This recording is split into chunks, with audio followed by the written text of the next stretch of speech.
জাতীয় সড়কের ধারে দাঁড়িয়ে থাকা একটি লরির কেবিনের ভেতর থেকে উদ্ধার হলো মৃতদেহ। চাঞ্চল্যকর ঘটনাটি ঘটেছে গাজল ১ নম্বর অঞ্চলের হরিদাস গ্রাম সংলগ্ন ১২ নম্বর জাতীয় সড়কে। মৃতের নাম জয়ন্ত ভট্টাচার্য। তিনি ওই লরির চালক ছিলেন।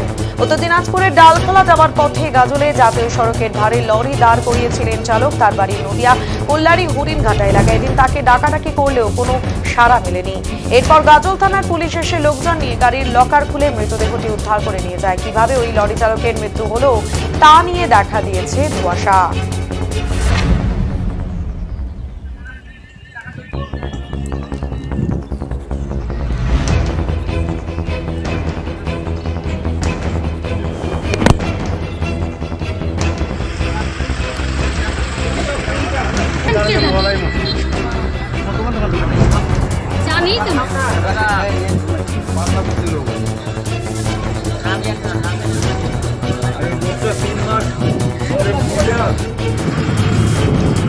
সকালবেলা এই মালিকের আরেকটা গাড়ি আসলো, সে এসে ওকে ফোন করে যে মালিক যে কী ব্যাপার গাড়িটা ওখানে এতক্ষণ দিকে দাঁড়িয়ে আছে, যাচ্ছে না, ডালকোলার মাল আছে খালি করবে।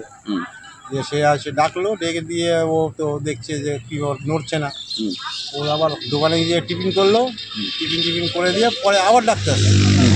এবার সামনের দিকে উঠে দেখছে যে কী ব্যাপার, লোকটা তাকিয়ে আছে, ঘুমানোর লোক তো তাকায় থাকবে না।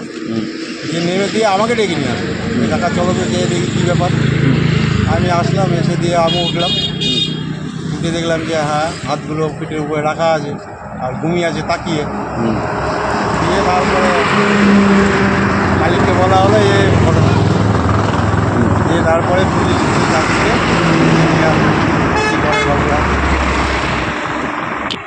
মনে তো হচ্ছে মারা গেছে। হয়তো বলছেন আছে।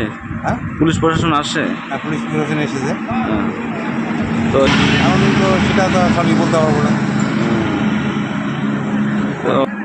এটা তো ঘটেছে আপনদা মতিদিঘি নারায়ণগঞ্জ চিনিয়া, এখানকার স্থায়ী বাসিন্দা। হ্যাঁ,